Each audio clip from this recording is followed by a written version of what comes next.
데살로니가 전서 2장 말씀입니다. 데살로니가 전서 2장 1절에서 12절 말씀입니다.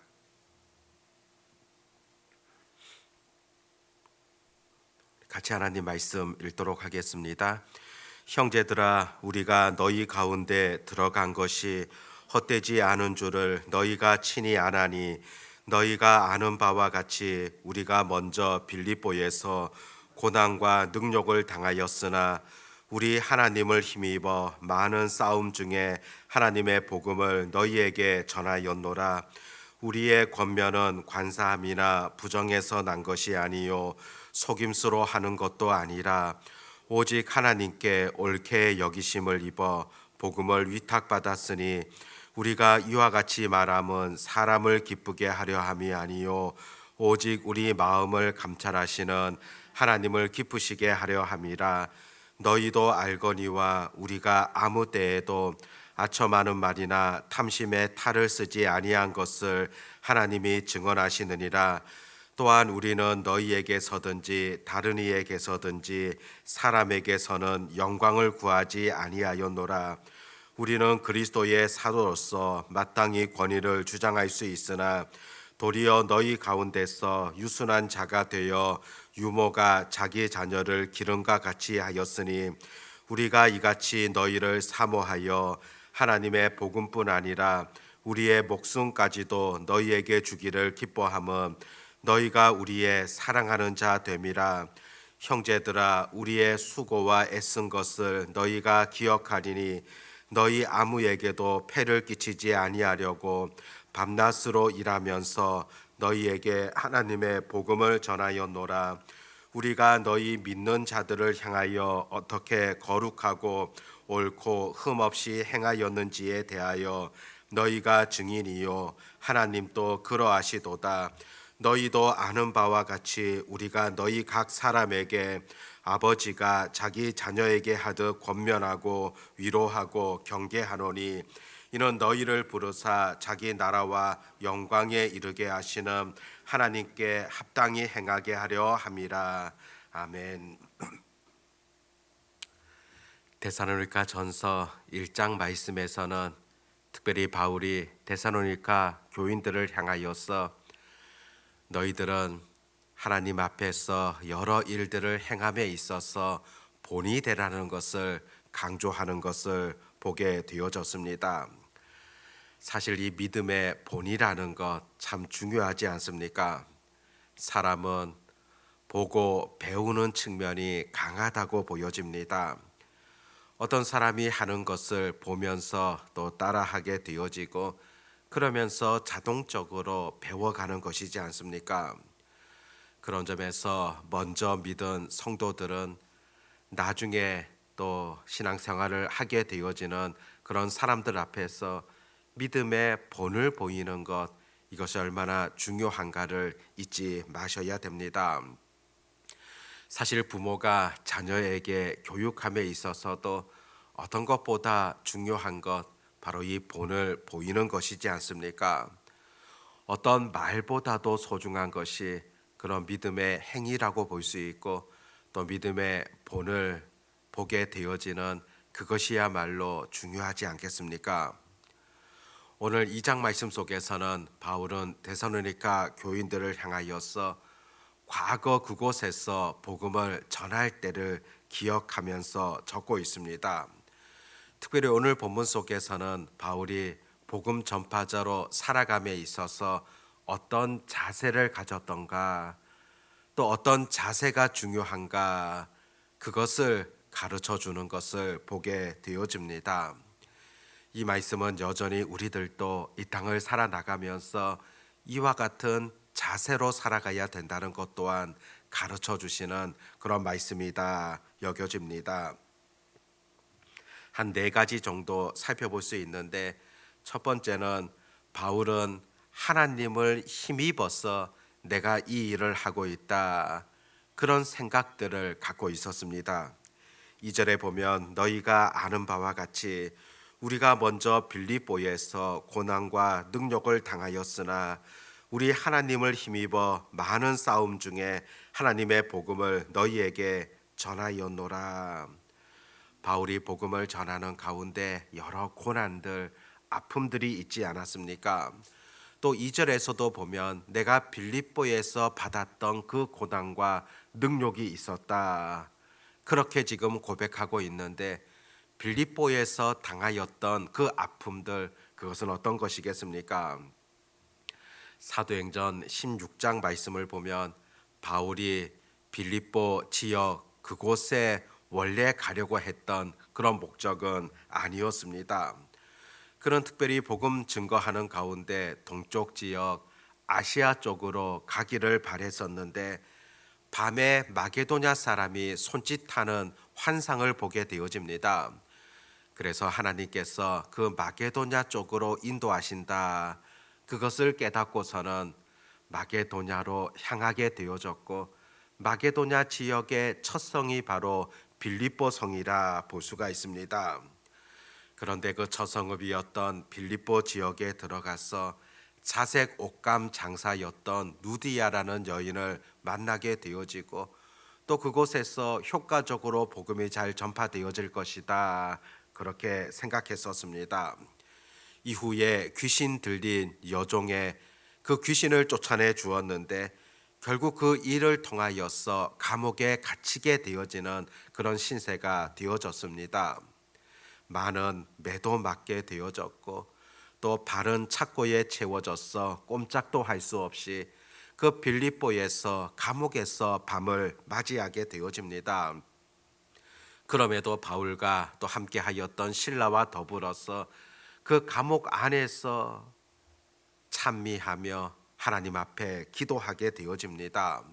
몸은 힘들고 괴롭고 아팠지만은 하나님을 찬미하며 기도할 때 옥문이 열리게 되어지는 그런 기적이 일어나게 되어지고 그 옥문을 지키던 간수를 만나게 되어지며 간수에게 복음을 전하게 되어지는 또 간수의 집에까지 가서 모든 가족들에게 복음을 전하며 또 온 가족들이 믿게 되어지는 그런 역사가 나타나게 되어집니다.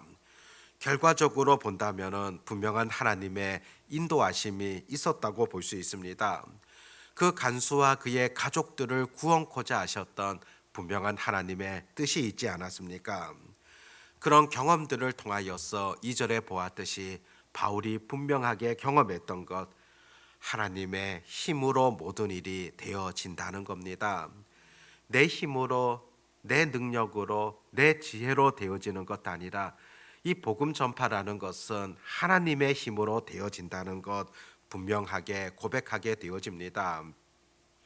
그렇기 때문에 무엇보다 하나님의 힘을 입어야 되지 않겠습니까? 전능하신 하나님의 도우심이 필요하지 않겠습니까? 그래서 늘 기도해야 될 것이며 하나님의 긍휼하심을 바라는 그런 자리에 서야 된다는 것입니다. 4절에도 보면 오직 하나님께 옳게 여기심을 입어 복음을 위탁받았으니 우리가 이와 같이 말함은 사람을 기쁘게 하려 함이요 오직 우리 마음을 감찰하시는 하나님을 기쁘시게 하려 함이라. 이 복음이라는 것, 하나님께로부터 위탁받았다는 것을, 이 복음이라는 것은 하나님께서 맡겨주셨기 때문에 하나님의 그 능력을 힘입어서 해야 된다는 것을 바울은 깨닫고 또 고백하고 있으며 오늘 우리들에게도 가르쳐주고 있는 그런 말씀이지 않습니까? 두 번째는 바울은 순수한 마음으로 일했음을 전해주고 있습니다. 3절에도 보면 우리의 권면은 간사나 부정이나 속임수에 있는 것이 아니라고 표현합니다. 5절에도 보면 너희도 알거니와 우리가 아무 때에도 아첨하는 말이나 탐심에 탈을 쓰지 아니한 것을 하나님이 증언하시느니라. 아첨에 말을 한다는 것, 또 탐심에 탈을 쓴다는 것, 그것을 결코 하지 않았다고 표현하고 있는 것을 보게 됩니다.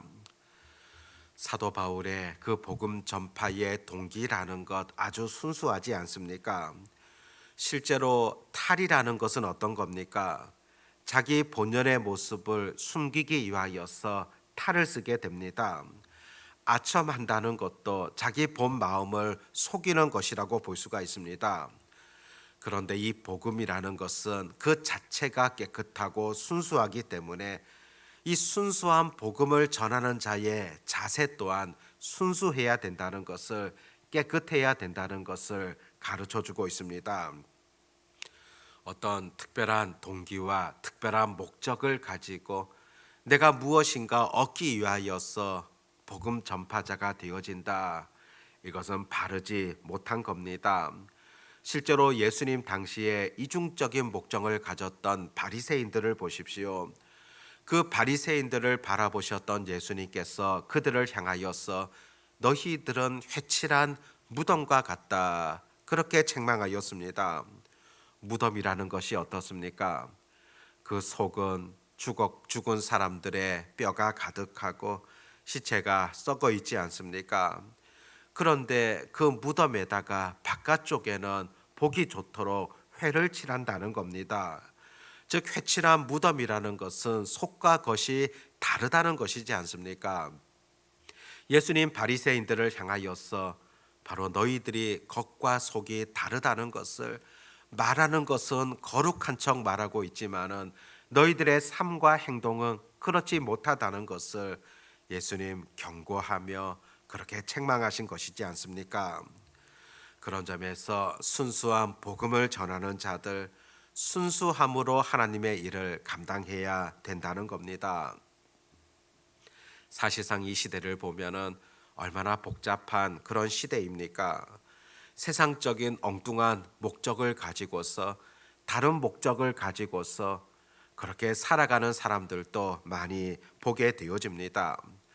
가론 유다 같은 경우 예수님의 제자였지만은 그의 목적은 다른 것에 있지 않았습니까? 결국에는 예수님을 팔게 되어졌던 그런 결과를 만들게 됩니다. 목적 자체가 순수하지 않다면은 엉뚱한 방향으로 나아갈 수밖에 없다는 겁니다. 우리도 주님 앞에서 주의 일을 함에 있어서도 늘 이와 같이 순수한 마음을 가지고서, 깨끗하고 정직한 마음을 가지고서 주의 일을 감당하는 그런 자세 또한 필요함을 가르쳐 줍니다. 세 번째는 바울은 누구보다도 사랑으로 일했음을 그렇게 가르칩니다. 8절에 보면 우리가 이같이 너희를 사모하여 하나님의 복음뿐 아니라 우리의 목숨까지도 너희에게 주기를 기뻐함은 너희가 우리의 사랑하는 자 됨이라. 또 앞선 7절에서는 유모가 되어 자기 자녀를 돌봄같이 하였다. 유모는 자기 자녀는 아니지만은 자녀와 같이 사랑으로 대하지 않겠습니까? 복음을 섬기는 자들이 바로 그와 같아야 될 것이며, 바울 또한 데살로니가 교회를 바라보면서 우리의 목숨까지도 너희에게 주기를 기뻐한다, 그 정도로 너희들을 사랑하고 있다는 것을 강조하며 전하고 있는 그런 표현이지 않습니까? 11절에서는 너희도 아는 바와 같이 우리가 너희 각 사람에게 아버지가 자기 자녀에게 하듯 권면하고 위로하고 경계한다. 아버지가 자기 자녀에게 한다. 거기에는 분명한 그 자녀를 사랑하는 것이 기본적으로 장착되어 있지 않습니까? 그 사랑의 마음을 가지고서 너희들을 올바르게 이끌기를 원한다는 겁니다. 때로는 권면하며 또 때로는 경계하며 또 위로하게 되어지는 그 모든 것들, 너희들을 사랑하기 때문에 가능하다는 것을 지금 전해주지 않습니까? 복음 증거자에게 있어서, 또 무엇보다 주의 일을 감당하는 자에게 있어서 바로 이 사랑의 마음이 필요하다는 것을 가르쳐 주고 있습니다. 그리고 마지막 네 번째로서는 하나님의 영광을 위하여서 바울은 일하고 있습니다. 12절에 보면 이는 너희를 부르사 자기 나라와 영광에 이르게 하시는 하나님께 합당히 행하게 하려 함이라. 4절에도 보면은 뒷부분에 사람을 기쁘게 하려 함이 아니요 오직 우리 마음을 감찰하시는 하나님을 기쁘시게 하려 함이라. 하나님 앞에서 행하기를 바랬고, 또 사람에게 기쁨이 아니라 하나님께 기쁨이 되기를 늘 바랬던 그런 마음들을 볼 수 있지 않습니까? 부름을 허락하신 분도 하나님이시고 또 하나님 앞에서 행하기 때문에 온전히 하나님께 영광을 돌려드리는 그런 바울의 자세를 분명하게 보게 되어집니다. 주의 일이라는 것, 사람 앞에서 행하는 것 아니라 우리가 하나님 앞에서 행하는 것이지 않습니까? 그렇기 때문에 하나님께 영광을 돌릴 수 있는 그런 자세, 그런 위치에 서야 된다는 겁니다. 오늘 바울의 모습들, 오늘도 우리도 잘 살펴볼 수 있기를 바라고요. 하나님 앞에서 일할 때나 또 복음 증거자로 나아갈 때마다 오늘 이 모습들을 결코 잊지 마십시오. 나는 하나님을 힘입어 일을 한다. 또 순수한 마음과 동기로 사역할 수 있기를 바라고 또 근본적으로 사랑의 마음을 가지고 나아가기를 바라고 사람께 아니라 하나님께 영광을 돌릴 수 있는 그런 자세들이 오늘도 우리 모두에게 온전히 있어지시기를 바랍니다. 기도하겠습니다. 하나님 아버지, 오늘 말씀을 통하여서 또 바울이 복음 증거자로 또 주의 사역을 감당하면서 보여주었던 여러 자세들을 우리 또한 배우게 되어집니다. 무엇보다 하나님을 힘입어서 감당한다는 사실들을 바라보며 그 전능하신 하나님 앞에 구하며 그 도우심을 늘 사모할 수 있도록 인도하여 주시옵고 또 무엇보다 이 순수한 복음을 전함에 있어서 순수한 마음으로 감당케 하여 주시기를 간절히 원합니다. 또 근본적으로 사랑의 마음으로 다가서게 하여 주시옵고 또 하나님께 영광을 돌릴 수 있는 그런 마음 또한 잊지 아니하는 그런 은혜가 있게 해 주시기를 간절히 소망합니다. 아버지 하나님, 우리도 이 땅을 살아나가면서 많은 사람들과의 만남이 있게 되어지고 교회 안에서도 또 여러 일들을 감당할 때가 있습니다. 무엇보다도 내 힘과 내 능력으로 또 나의 영광을 위하여서 사람들 앞에서 행하게 되어지는 그런 어리석은 길을 걸어가는 것 아니라 전능하신 하나님의 도우심을 구하고 또 그 안에서 사랑을 기억하며 또 무엇보다 하나님께 영광을 돌려드릴 수 있는 그런 주의 백성들 되게 해 주시기를 간절히 소망합니다. 오늘도 하나님 앞에 구할 때 하나님 지혜와 은혜를 더하여 주시옵시고 또 기도하는 가운데 풍성한 하나님의 능력을 공급받아 오늘도 힘있게 이 땅을 살아갈 수 있도록 하나님께서 보살펴 주시옵소서. 오늘도 전능하신 하나님의 은혜를 기억하며 살아가기를 원합니다. 특별히 수능 시험을 앞둔 우리 고3 또 수험생들 우리 주님의 능력으로 꼭 지켜주시고 붙들어 주시기를 간절히 소망합니다. 또 이틀밖에 남지 않은 그런 시간들 속에서도 하나님께서 이들의 마음들을 지켜주시고 또 붙들어 주시고 최종적으로 마무리를 잘 할 수 있도록 하나님 지혜를 더해 주시기를 간절히 소망합니다. 무엇보다도 건강 잃지 아니하도록 친히 하나님께서 만져주셔서 강건함으로 또 최상의 컨디션으로 그 시험을 치룰 수 있도록 친히 하나님 보살펴 주시옵소서. 오늘도 부르짖는 자들 가운데 놀라운 은혜를 부어 주시기를 간절히 소망하오며 전능하신 우리 주 예수님의 이름으로 기도드립니다. 아멘.